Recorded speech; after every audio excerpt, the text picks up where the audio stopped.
Salut, bonne soirée. Mon nom est Chantal Roberge. Aujourd'hui, en fait, ce soir, c'est vendredi soir et la date, c'est le 23 octobre de l'an 2020. Je suis à la troisième vidéo que je présente ce soir spécifiquement en santé mentale. Je parlais des deux autres vidéos juste avant du déménagement puis de la confidentialité et puis les demandes légitimes. Quelques suggestions à conseiller que je t'invite à écouter mais à vérifier. Parce que les suggestions que je te fais doivent être vérifiées si elles sont à modifier pour toi ou soit modifier, soit en augmentant la sévérité, en diminuant la sévérité, ou bien en rajoutant des détails ou en enlevant des détails. Donc, c'est comme un stencil de base que tu dois modifier avec réflexion et puis avec une cueillette de données qui est personnelle à toi. Donc, je parlais du déménagement et puis d'établir des ordres quand tu déménages lors d'une séparation, ok? Parfois, c'est fait brusquement. Ça, c'est dans l'exception. Donc, qu'est-ce qu'il faut faire à ce moment-là? C'est que tu appelles la police, puis tu demandes à la police soit de retirer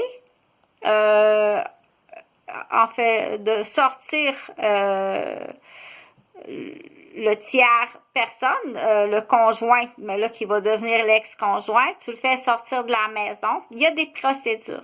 Ces procédures-là, c'est l'agent de paix qui va te donner avec détail les procédures. Donc, moi, ce que je te suggère de faire, c'est appelle-le d'avance.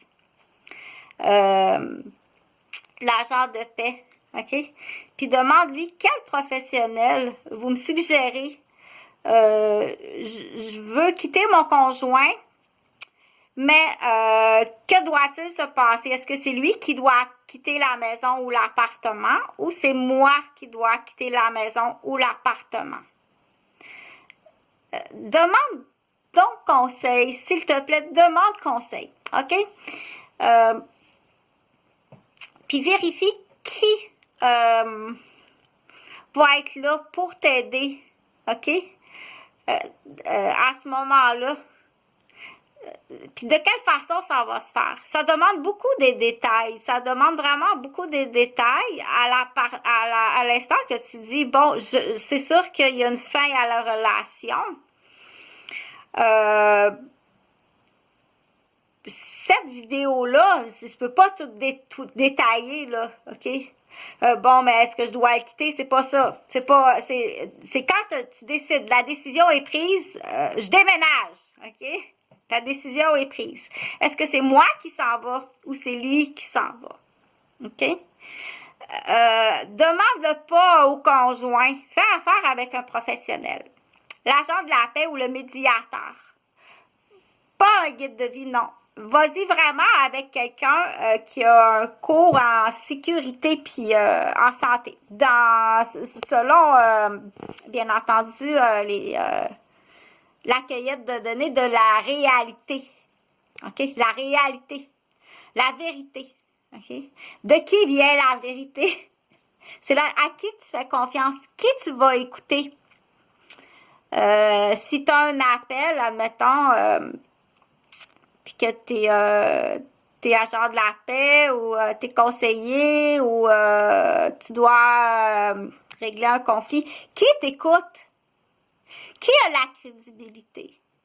OK?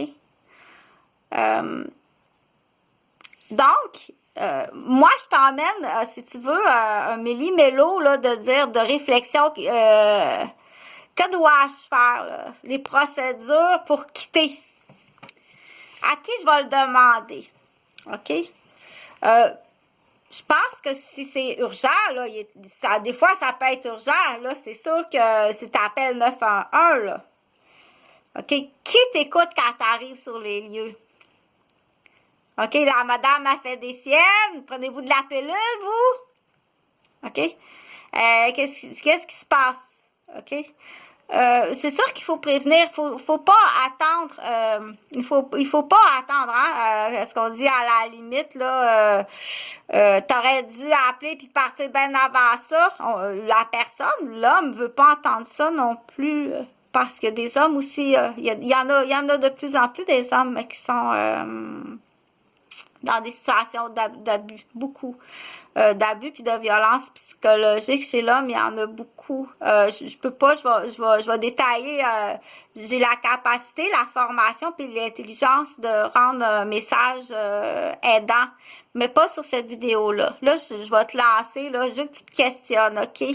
Je veux que tu te questionnes, je vais te lancer des affaires puis je veux que tu te questionnes, est-ce que il y a cette importance-là à vérifier puis à dire, exemple, ça peut être, je veux pas que tes fils s'approchent de moi, là, je déménage, puis je veux pas voir tes fils dans mon environnement, OK? Parce que, bien entendu, quand on quitte un conjoint ou une conjointe, c'est qu'il y a quelque chose qui va pas, OK? Parce qu'on souhaite pas ça. Quand on entame une relation amoureuse, puis qu'on s'engage avec un conjoint ou qu'on s'engage en deuxième famille avec toute une famille, puis qu'on implique un déménagement, qu'on implique des mouvements, des changements d'école, on veut la réussite, on veut pas l'échec, OK? Fait que c'est sérieux, fais-moi pas déplacer là pour m'avoir caché, c'est effrayant, tu sais, tu me cachais ça. Tu réalises pas l'impact dans l'exemple, dans des situations de famille reconstituée, dans l'exemple, OK? J'ai changé d'emploi, j'ai changé de ville, j'ai fait changer mes enfants d'école. C'est épouvantable, c'est les dommages, c'est dommage comme ça se peut pas, tu sais. C'est un exemple. Mais ce que je veux, là je te lance parce que j'ouvre, si tu veux, comme une nouvelle truc, OK, en santé mentale. Je spécifie en santé mentale parce que c'est sûr qu'après une séparation, il y a un deuil, OK. C'est en santé mentale à ce moment-là. C'est tout deuil rapporte à jeu que tu gardes ton équilibre, il faut vraiment que tu gardes ta bonne santé. Fait que c'est un peu comme une vidéo d'ouverture, là. C'est pas, OK? C'est, dans le futur, je vais faire quelque chose de plus détaillé, là, de plus structuré, puis de plus cartésien.